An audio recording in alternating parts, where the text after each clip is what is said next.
appreciate everyone being here. Coach Grinch, been excited to be along for the ride here with Coach Riley here early in the process as we work to build this thing. So let it rip. Alex, go first. There you go. Alex, you were here for that first week during Cal Week. What did you notice, or what did you think of the personnel when you assessed it? Yeah, it was a unique opportunity just from a timing standpoint with the single game left for the guys. So I had an opportunity to go out there to a couple practices to, like you said, have an opportunity to evaluate. I think it's a minimal evaluation. That's a responsible thing to do. I mean, some of the things in terms of what's being asked and schematically and all those things. And some guys are at different stages from a health standpoint, that late in the season. But I think the biggest thing as we go into this thing, as we evaluate the rosters, is number one, saying, okay, where are we deficient?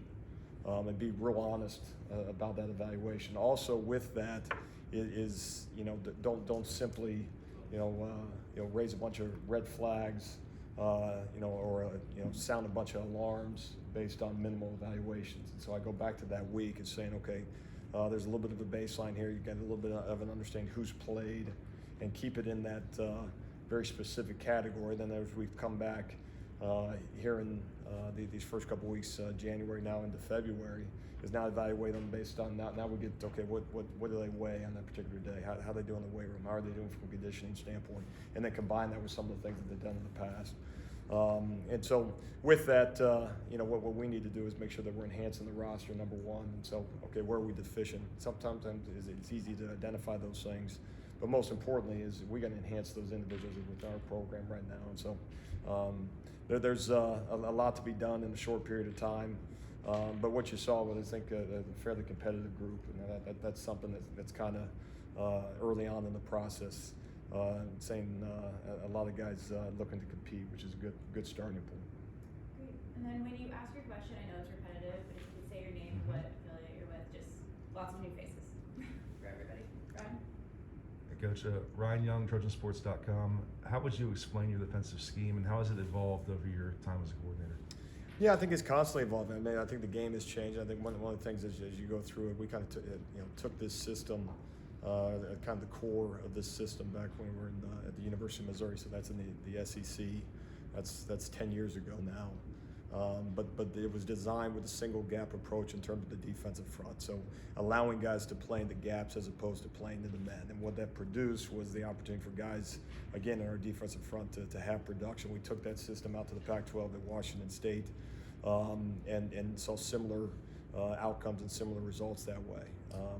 And then with that, the coverage schemes that are used behind it, a lot of it ties into the RPO that became so prevalent in college football again over the last decade, and so marrying that up with that again single gap mindset in the front, and then adapted it again, taking it out to the Big 12 at Oklahoma, and you're seeing a little bit less in the quarterback run game and more of the RPO. What used to be kind of a teams would dabble in it, now it is has a tendency to every single down of football has about 3 plays you got to defend. Where it's a jet sweep action, the receiver's going downfield and they can hand off the football, and the quarterback can carry it. So in any event, as I would describe it, again, a single gap approach. We use the term downhill. We want guys playing in the opponent's backfield. Have an opportunity for guys to be competitive in coverage, impede the receiver's ability to run the route that is called. And so we want to put, as best we can, not cover grass, but instead cover men. So that's the back end approach. And ultimately, what we want is, the space and speed game that is college football, and obviously the same thing in the NFL, but to make sure that from a personnel standpoint, that we have the necessary speed to be very competitive that way, take away the space that so often offenses are trying to take advantage of. Alex, right here. Dan Greenspan with the Associated Press. One of the knocks on SC's defense the past few years has been that they've not been a group that tackles well. How do you fix tackling? How do you teach tackling? Yeah, so much from a tackling standpoint. One of the things we try to harp with our guys is there's no such thing as a solo tackle. And that goes back to the strain element of things. That goes back to the guys running the football, the gang tackle type of approach. Now, the truth be told, obviously there's opportunity for solo tackles. And so making sure, one, from a personnel standpoint, is you got the necessary speed to put yourself in a position to be playable on ball carriers as best you can before the play develops. As again, going back to that space and speed kind of quotient that you're always looking for. Space plus speed is a major advantage from an offensive standpoint. And so you're trying to eliminate those things. Can we put ourselves in a position from a schematic standpoint, personnel standpoint, and simply strain to the football that we have a chance to, before an opponent can get to max velocity, to give ourselves the best chance to get them on the ground. And then two, making sure that there's more bodies at the point of attack than simply one. And then the final phase of things is just that, being an elite tackle team. And our approach, I mean, a lot of people use the term rugby tackle or the phrase rugby tackle. We would be similar that way as we go into the actual specifics. But it's a critical element of things. Every down of football requires just that. An individual on the opposite side of the ball that's carrying the football has to go to the ground. So that's not extra credit to get the ball carrier on the ground. So that's something that's constant work. I don't know the deficiencies in the past, but obviously that's something that is a constant in defensive football. Ryan Abraham, USCFootball.com. Alex, after the Bedlam game, how crazy was that 24 hours, and how difficult was that decision to actually get on the plane? Yeah, no, I think I'm still not over the fact that we didn't win that game. We won a lot of games in our time at Oklahoma and loved our time there. But so I appreciate you bringing up one of the few that we lost. But in any event, no, anytime you have an opportunity to be a part of elite leadership, that's very rare in sport. It's not talked about enough. So often what is a college head coach or coaches in general kind of turn into characters in terms of how people kind of look at them. But when you see the inner workings, when you have an opportunity to be, I'll say it again, under the elite leadership as an assistant coach, that's very rare in this business. To be under elite leadership at elite institutions, now all of a sudden is opportunities that you don't want to pass up. And so had a tremendous opportunity to work for Coach Riley at the University of Oklahoma, and a tremendous opportunity to work at another elite place in USC. So very excited to do that. Hey Coach, Mark Hulkin, WeAreSC.com. Welcome back to the Pac-12. Thank you. You've been in the Pac-12, you've been in the SEC, you've been in the Big 12.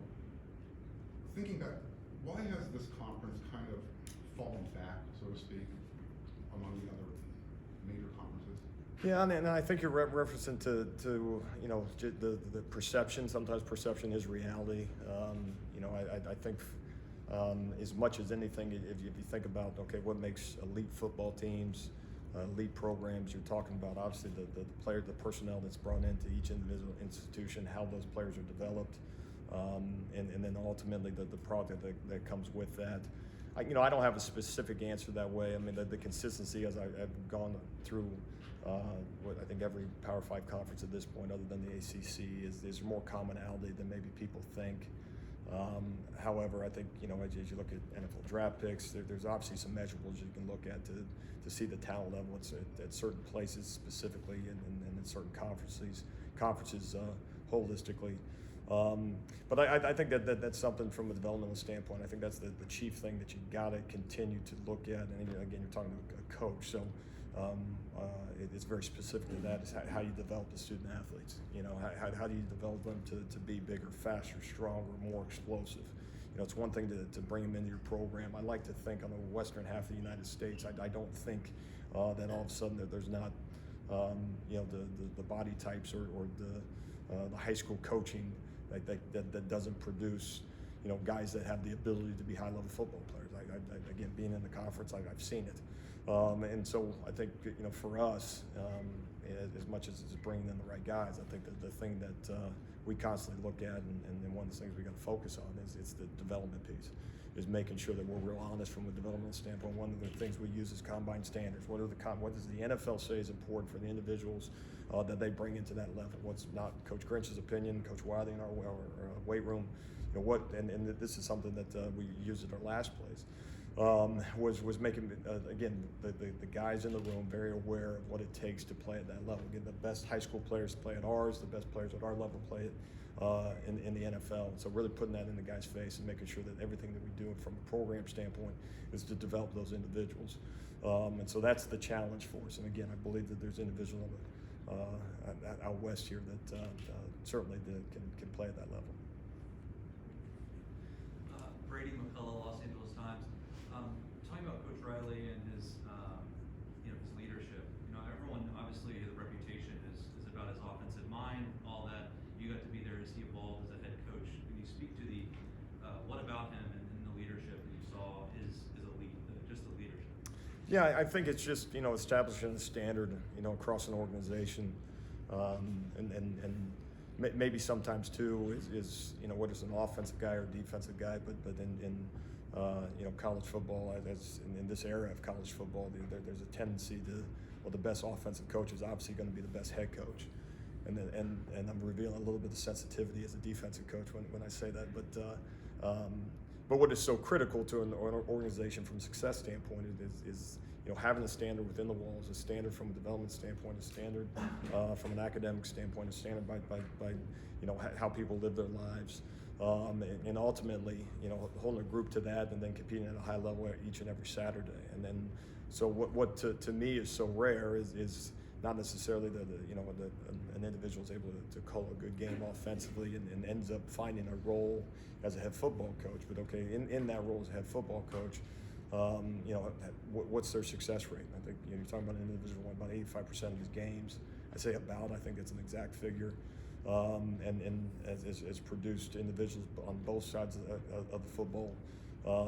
And again, we use that term a lot around here in terms of the standard, and having a standard for how we compete, how we live, how we do everything that we do, both from a staff standpoint and as the student athletes under his lead. But it's hard to give you, an accurate description without being in these walls on a day in and day out basis. And also, when you talk about leadership, it's not on your best days. It's sometimes on those worst days. And I'm speaking more from a player standpoint, maybe even more so from a coaching standpoint. Is having those guys in a leadership role that is going to be have the players back and be in a position to be a mentor to them. As an assistant coach, you recognize that ability in a head coach. We're gonna do two more. We'll do Antonio. Hey, Alex, Antonio Brown from the Athletic. What were those early conversations like with Dante Williams, and what went into the process of bringing him? Yeah, I think when it comes to taking a new job at a new place, and from a staffing standpoint, obviously it's top down. From the athletic department to the head coach and on down from there, and really what you're charged in doing is making sure that you've got the best individuals within those walls that also can develop the camaraderie and a true staff to put yourself in the best situation to be successful as a program. Some of that includes those individuals that you've worked with in the past, and obviously I think we got a good mix that way, big picture wise, specific to Coach Dante, was a guy that an individual that we've known over the course of time. Obviously, you get a respect factor for several guys as you're in the business long enough. Guys either that you've competed against on the field, competed against from a recruiting standpoint. All that stuff ties into it. And then most importantly, is having the conversation. Can this be a good fit for your program? And so you have those conversations as you look to. Not just build a staff, but ultimately enhance a staff, especially from the situation that we found ourselves in, come from Oklahoma. It's, okay, do you do same as? Okay, well, in so many ways, yes, and then in other ways, you say, okay, how can we enhance it? You mentioned Coach Williams. I'll mention Sean Nua from the University of Michigan joining us, and there's several others in other capacities as you go through it. But having the opportunity to visit and kind of share our vision for who we want to be, what we want to be. Are there advantages to sometimes having an individual that's been a part of the program, only if they're good enough, to just give us the inner workings of USC football in the past. That has zero to do with him being a part of our current staff. I think he's an elite coach. I think he's an elite recruiter. Oh, by the way, I think he's a good person. That guy, I'm thrilled to to work with, and then I mentioned him. I mentioned Coach Neal, Coach Odom as our linebackers coach who was with us, Coach Manning as well, an elite staff, and very fortunate to have all those guys. We're actually going to end on that one, so we have our next coach here ready to go. But thank you so much. All right, thank you all. Coach Grinch.